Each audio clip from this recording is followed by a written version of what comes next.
아까 본인 의혹에 대해서 반박을 했죠. 조희대 대법원장. 아까 저희가 속보로 짚어본 대로. 이렇게 집권 여당이 조희대 대법원장 사퇴 혹은 탄핵까지 염두에 둔 총공세를 하는 와중에 조희대 대법원장이 한덕수 전 총리와 수상한 회동을 했다. 이재명 사건 알아서 처리한다. 이 취지의 말을 한 거에 대해서 지금 여당이 꽤 열을 올려서 의혹 제기하고 있습니다.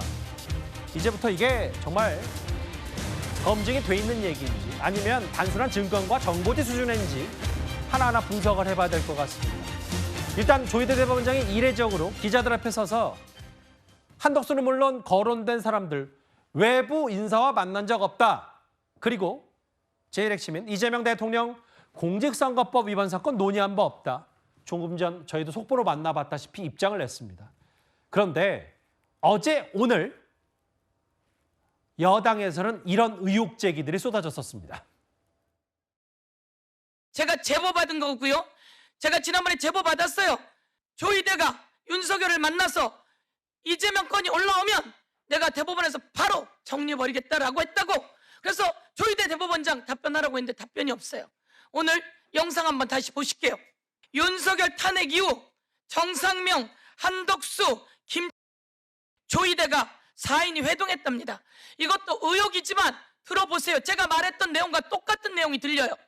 자, 들어보세요. 그러니까 나도 그 이야기를 했는데 4월 4일 날 윤석열 판결 선고 끝나고 4월 7일인가 4월 10일인가 15일인가 그 발음이 정확하지 않았어요. 그때 조희대 대법원장하고 자우상위원장하고 그다음에 김하고 한덕수하고 목적 비의원님하고 점심을 먹었다 이러지. 그 자리에서 조희대가 그런 말을 했다는 거야.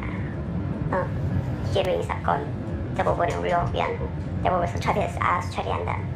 그런 얘기 했다던데. 그리고 그때 그 내면상에 이런 처음 대통령은 내 압제를 할 수 있는 사람은 못다.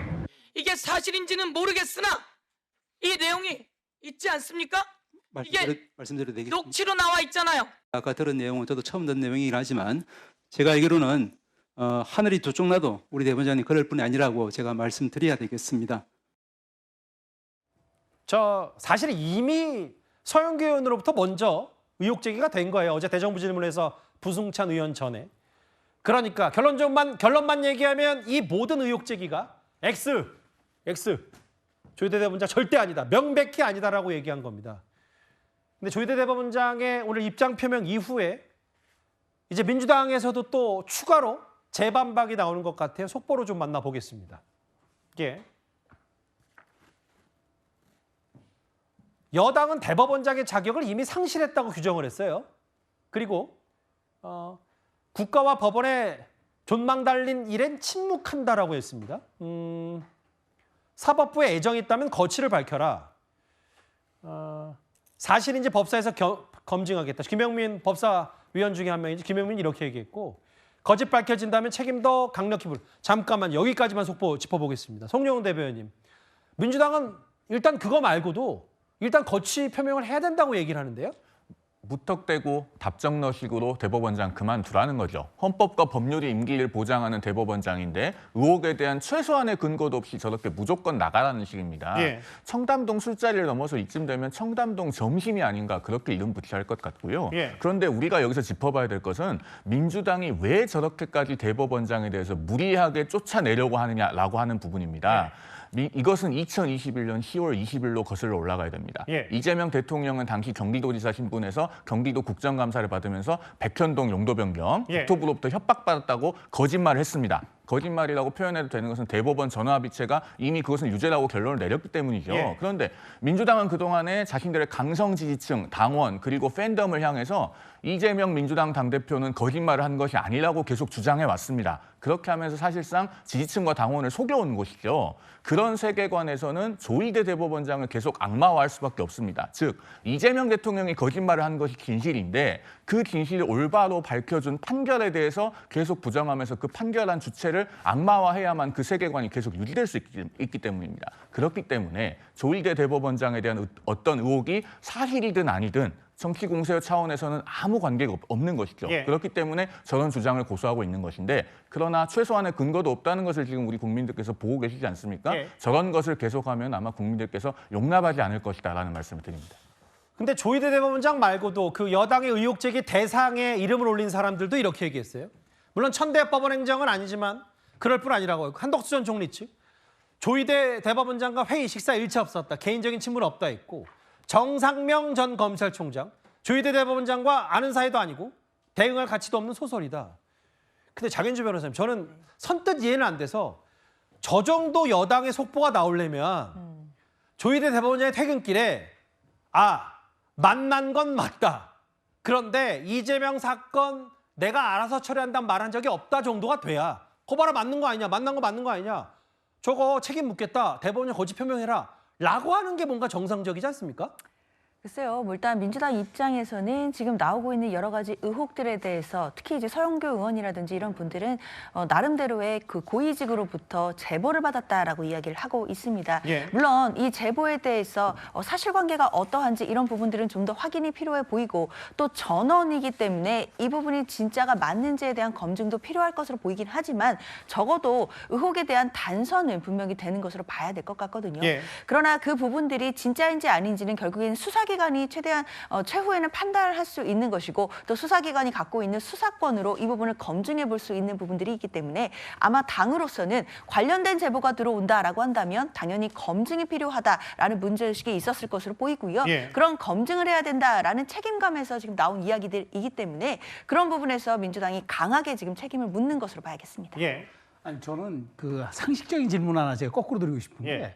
저 네 사람 중에 한 사람 빼고, 뭐 김보러 씨라는 뭐 최은순 씨 관련한 사람 빼고, 예. 저 세 사람 정도가 만나려서 사람들 눈피해서 만나려 하잖아요. 예. 산속에서 만나야 돼요. 사찰에서 숨어서 밥 먹어야 돼요. 최소한 저분들이 예약제 식당을 간다 그러면은 눈에 안 띌 수가 없습니다. 예. 어떤 식으로든 저게 나와야 되는데 아직 날짜도 특정 못하고 장소도 어느, 최소한 뭐 강남구든 성북구든 특정, 그러니까 유추도 안 되잖아요. 저는 7일인지 10일인지 15일인지 그 날짜도 뭐 이런 지금 얘기 특정이 안 하더라고요. 돼요. 그러니까 저는 이런 식의 공세는 아니면 말고, 그럼 저는 김용민 의원이 맞는 거예요. 거짓 밝혀진다면 강력히 책임 물어야 되는데, 만일 이게 허위 제보였고 예. 이거를 국회 면책특권을 활용해서 상임위에서 얘기하고 본회의장에서 얘기했다면 국회의원들 책임을 져야죠. 그 반대의 경우로 의혹 제기한 사람이 책임을 그렇죠. 져야 되는 책임져야죠. 이런 식으로 아니면 말고가 반복되면 이게 대법원 신뢰는 어디로 갑니까? 국민들이 앞으로 법을 믿겠어요? 예.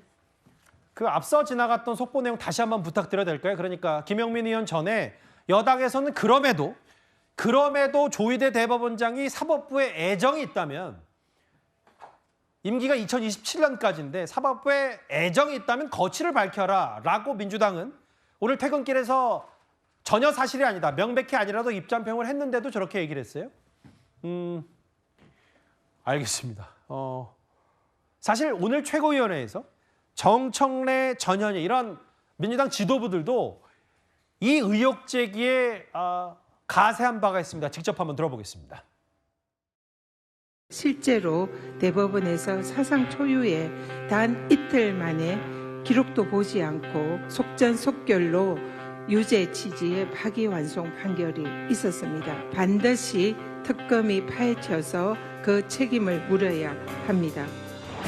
대법원장 눈 하나 깜짝 안 할 겁니다. 본인이 사법부 독립을 위해서 댐처럼 막아주실 것이라고 저는 확신하고요. 이거는 청담동 술자리 의혹보다 더 나쁜 짓이네요. 청담동에 있는 고급스러운 바였고요.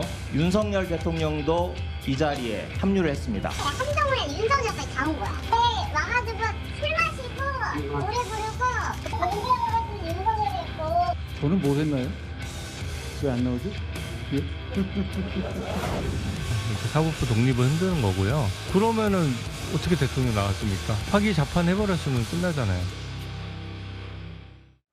그 야당에서는 이거 다, 특히 주진 의원은 과거 청담동 술자리 의혹과 똑같은 패턴이다, 일부 유튜버를 통해서 의혹 제기 받고 마치 사실인 양 국회에서 당사자에게 추궁하고, 뭐 그런데 여러 입장 표명들이 원활하지 않으니까 사실이라면 전제를 달고 여러 가지 패턴이 똑같다는 얘기까지 했는데요. 아까는 이제 속보를 여당 중심으로 살펴봤다면 이제 야권에서도 이 조희대 대법원장 관련 속보들이 나오고 있습니다. 대법원장 숙청에 실패했다는 한동훈 전 대표 얘기도 있고요. 실패한 계엄처럼 실패한 숙청도 탄핵 사유다. 뭐 세게 맞받아쳤네요. 그 김진일 대변인. 그러니까 조희대 대법원장을 숙청하려고 했는데 저 의혹을 받아서 제보받아서 했지만 실패했다. 저것도 탄핵 사유 아니냐. 여당에게 책임을 물었습니다. 한동훈 전 대표는. 글쎄요, 뭐 저런 프레임으로 얘기하고 싶으실지는 모르겠습니다만 계엄이 실패했기 때문에 윤석열 전 대통령이 그 면책을 받지 못할 것이다? 그렇지 않았습니다. 계엄은 실패했어도 윤석열 전 대통령은 대통령의 직위를 파면당했습니다. 그렇기 때문에 지금 이 사안에 대해서 앞으로 어떻게 진실관계가 확인될지 지켜볼 필요는 분명히 있다. 그리고 좀 전에도 얘기가 나왔습니다만 이 부분에 대해서는 수사기관을 통해서 확인해 볼 필요는 분명히 있다라고 보여집니다. 예. 그리고 그 조희대 대법원장께서 지금 이렇게 본인과 관련된 부분에 있어서는 뭐 하루 이틀 만에 신속하게 얘기를 하셨습니다만 12.3 비상계엄과 관련되어서 어떤 입장도 내놓지 않으셨고 지난 1월 달에 있었던 서부지법 폭동에 관련해서도 법원이 공격받는 상황에서도 어떠한 입장도 내놓지 않으셨던 분입니다. 예. 그런 분이 본인 입장에 대해서만 이렇게 내놓으셨다. 이 부분에 대해서도 저희가 볼 필요가 있는데 지금 가장 중요한 건 뭐냐. 예. 사법 신뢰가 많이 붕괴됐다라는 겁니다. 그러면 사법 신뢰의 붕괴 원인을 어디서부터 찾을 것인가 예. 하는 부분에 있어서 지난 5월 달에 있었던 조희대 대법원장의 그런 파기 환송심 이 부분에 대해서도 많은 국민들이 당시에도 문제제기가 있었고 예. 그 당시 법원의 현직 판사도 이것은 사법 쿠데타와 같다라는 그런 부분들에 대한 문제제기가 있었어요. 이런 것들이 모여서 지금의 사법부의 신뢰가 훼손되고 그 신뢰를 바로 세워야 하는 정점에 있어야 할 대법원장이 그 역할을 제대로 하지 못하고 있다는 것 때문에 지금 대법원장의 역할은 끝나는 것이 아니냐 이렇게 주장을 할 수도 있는 것입니다. 근데 일단 김진일 대변인 개인적으로는 어쨌든 조희대 대법원장 해명을 못 믿다는 거네요. 어떤 얘기를 해도 지금은 믿을 수 없다. 일단 본인이 명백하다고 했는데. 명백하다고 얘기한 부분에 대해서 못 믿고는 그 부분에 대해서는 제가 드릴 수 있는 말씀이 아닙니다. 제가 개인적으로 믿는 게 뭐가 중요하겠습니까? 객관적인 상황 속에서 앞으로 민주당에서 이 문제 제기를 한 부승찬 의원이나 또는 서영교 의원께서 추가적인 어떤 말씀을 하시는지도 봐야 될 것이고요. 지금 이 문제가 완결성을 갖기 위해서는 저는 알겠습니다. 전문적인 수사기관에서의 확인이 반드시 필요할 것으로 보입니다. 그래서 뭐 오늘 여당에서는 아까 김진일 대변인 말씀처럼 뭐 특검 얘기도 하던데 그 송영훈 변호사님 주진 의원 얘기 중에 그럼 특검은 부승찬, 정청래 의혹 제기에 동참한 사람들 아니니까 무고죄로 처벌하라 뭐 이런 표현도 나왔어요.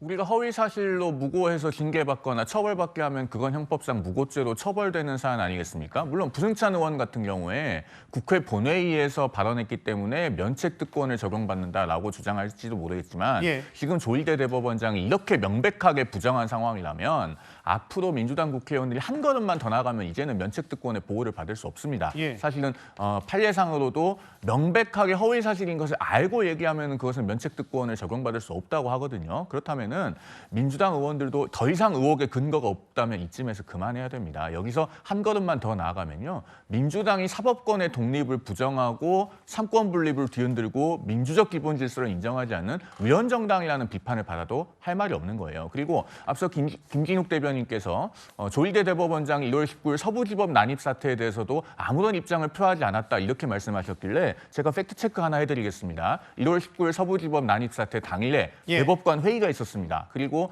천대엽 법원행정처장이 다음 날 국회에 나와서 그 대법관 회의에서 논의된 사항을 대법원을 대표해서 이야기했습니다. 그러면서 법관 개인에 대한 재판에 대한 테러 행위 시도는 법치주의에 대한 전면 부정일 뿐만 아니라 사법부, 국회, 정부 등 모든 헌법기관 자체에 대한 부정행위일 수 있어서 굉장히 심각한 사안으로 봐야 된다. 이렇게 얘기를 했는데 입장을 표하지 않았다. 이것은 팩트에서 벗어난 말씀이다라는 얘기를 드립니다. 일단 조금 전 정확히 한 30여 분 전쯤에 조희대 대법원장이 육성으로는 얘기하지 않았되 입장문을 내면서 여당이 여러 의혹 제기했던 부분에 사실 무근이다. 명백히 아니다라고 잘라 말했는데 앞서 속보 자막으로 만나봤다시피 민주당은 여전히 조희대 대법원장의 거취를 압박하고 사법부를 애정한다면 스스로 물러나야 된다라고 얘기하고 있습니다. 지금까지 들은 여러분들의 목소리를 만나볼까요? 첫 번째 댓글입니다. 마음대로 주차할 거면 땅 사서 주차해라라고 하셨습니다. 예, 아까 주차 시비 말씀하셨죠? 84년생인 나는 지금까지 뭐 했냐? 같은 나이의 다른 인생. 그럼 저는 뭐가 됩니까? 저는 82년생인데. 예. 예.